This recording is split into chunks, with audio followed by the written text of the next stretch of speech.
You've felt it, haven't you? That slow, numbing comfort that creeps into your life, disguised as convenience, disguised as progress, disguised as how things are now. You stop questioning, you stop noticing, you stop thinking deeply, and one day, you wake up and realize that the world around you is louder than your own mind, that you scroll more than you sit with yourself, that you react more than you reflect, that you know the opinions of 1,000 strangers better than the sound of your own inner voice. You sense it, that something in you is being softened, dulled, flattened, not because you're weak, but because modern thinking is designed to make you forget who you truly are. And today, I'll share with you Plato's warning for those who are awake. This video is about one thing: the dangerous comfort of modern thinking, the comfort that makes you compliant, the comfort that makes you passive, the comfort that makes you forget that your mind is supposed to be sovereign. Plato warned that societies collapse not from external enemies, but from their people falling asleep inside their own minds. Seneca warned that we suffer not from events, but from our interpretations of them. And Jung reminded us that the greatest threat to our growth is our unconsciousness, our refusal to face what is real. Today you'll learn why modern thinking makes you mentally soft, how to reclaim your inner authority, and the 3 Stoic responses that restore your freedom, your focus, and your fire. Let's begin. Return to the self before you react. When something provokes you, a comment, a memory, an insult, or a misunderstanding, your instinct is to react. We are conditioned to respond automatically, instantly, emotionally. Modern thinking fuels this. Algorithms reward reactivity. Society values speed over wisdom. People expect you to respond right now, before you've even had a moment to understand what you're responding to. But the Stoics taught the opposite. Return to yourself before you speak. Marcus Aurelius wrote, "You have power over your mind, not outside events. Realize this, and you will find strength." This is response number 1. Before you react, come back to yourself. Check your intention, check your emotion, check your story. Why this response is powerful? Because it breaks the spell. It interrupts the automatic pattern. It reclaims your mind from the machinery of the world. Imagine this. You get a message that triggers you. Your chest tightens. Your mind starts spinning with interpretations. You feel your dignity being challenged. Modern thinking wants you to fire back instantly. But the Stoic path asks, who do you want to be right now? When you pause, even for 5 seconds, your entire inner world reorganizes. You shift from reaction to choice, from emotion to clarity, from insecurity to sovereignty. Real-world example. A colleague questions your competence in a meeting. Your instinct is to defend yourself, prove yourself, justify yourself, but a Stoic response is different. You breathe, you observe, you speak from grounded clarity rather than wounded pride. You become unshakable. Seneca said, "He who is brave is free." The freedom he spoke of was not freedom from circumstances, but freedom from the tyranny of your own reactions. Insight. Every time you pause before responding, you awaken. You choose your mind over the world's noise. You choose wisdom over impulse. You choose who you are, instead of letting the world choose for you. Seek the truth under the comfort. This response is about courage. Human instinct wants comfort, comfortable beliefs, comfortable routines, comfortable illusions. Modern thinking thrives on this. It gives you convenient answers, prefabricated opinions, ready-made worldviews that keep you from ever asking the questions that would make you truly free. The Stoic response: go beneath the comfort. Go to the truth even if it burns. Think of the myth of Prometheus. He stole fire from the gods and gave it to humanity, knowing it would bring both suffering and awakening. Comfort keeps you warm, but fire transforms you. This is the shift, from weakness to growth, from passive acceptance to conscious self-examination. From the shadows to the flame, a modern example. You avoid thinking about your deeper dissatisfaction, your routine, your relationships, your unexpressed potential. Comfort tells you, don't question this. Stay where you are. You're fine. But Plato warned that the greatest prison is the one we refuse to see, the prison of comfortable untruth. The Stoic path demands honesty. What am I avoiding? What am I pretending not to know? What truth have I buried under convenience? Epictetus said, "It is impossible for a man to learn what he thinks he already knows." That single line can shatter an entire worldview.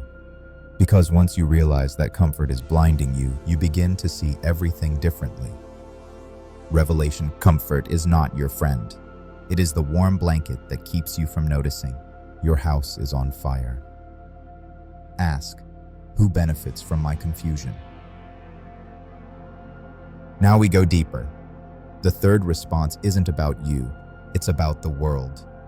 Ask yourself, who benefits when I'm confused, reactive, unfocused, or easy to influence? This question flips the power dynamic instantly, because modern thinking, with its endless information, constant stimulation, emotional manipulation, is not neutral. When you are overwhelmed, someone wins. When you doubt yourself, someone profits. When you react impulsively, someone gains leverage. This is not paranoia, it is psychology. Manipulators, whether individuals or institutions, thrive on confusion. They weaponize your past, your fears, your insecurities, to keep you off balance. Epictetus taught, if someone succeeds in provoking you, realize that your mind is complicit, meaning they cannot take your clarity unless you hand it to them. So when you feel lost, ask the question, who benefits from me being disconnected from myself? And suddenly, you're back in control. Suddenly, you see the strings behind the curtain. Suddenly, you stop letting the world manipulate your inner weather. Empowerment moment.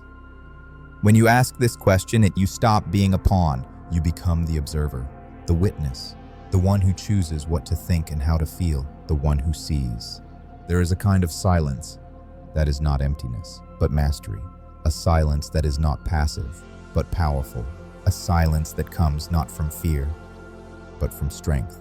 Modern thinking equates silence with weakness, as if every emotion must be expressed, every thought must be shared, every reaction must be broadcast.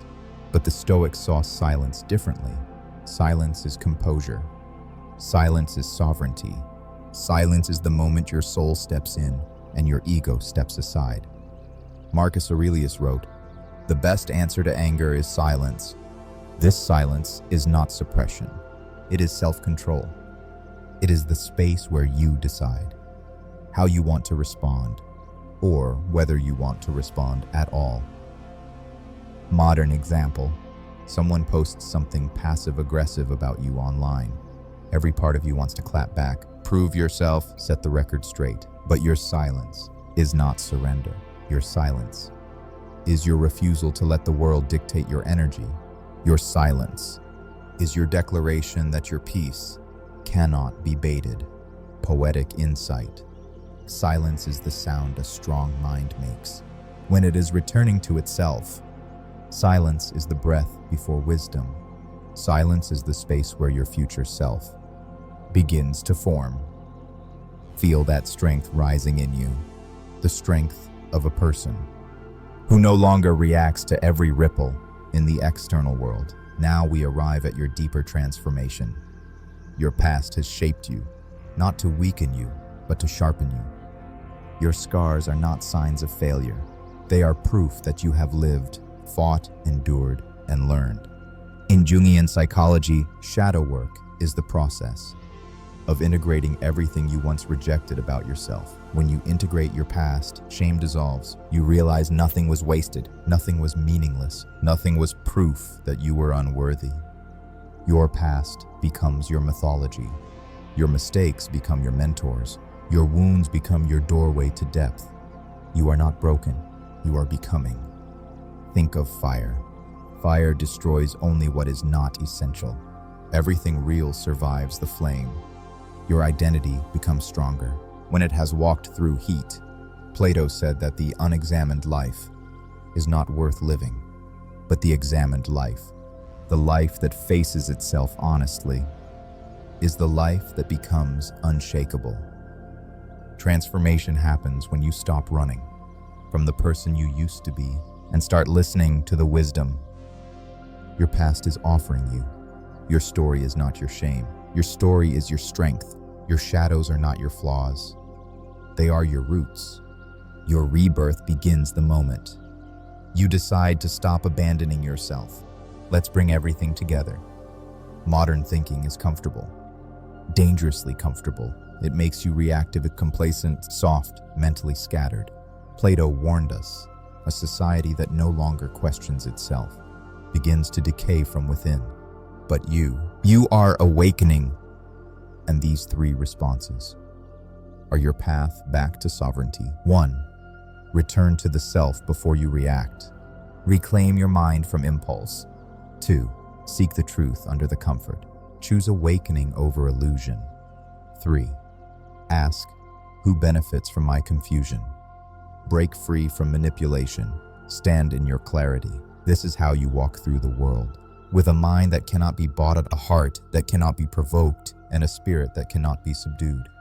Final truth. A calm mind is the last remaining rebellion in a noisy world. If this spoke to you, let it anchor something inside you. And as your reminder, drop this in the comments. I choose clarity over comfort. I'll see you in the next video.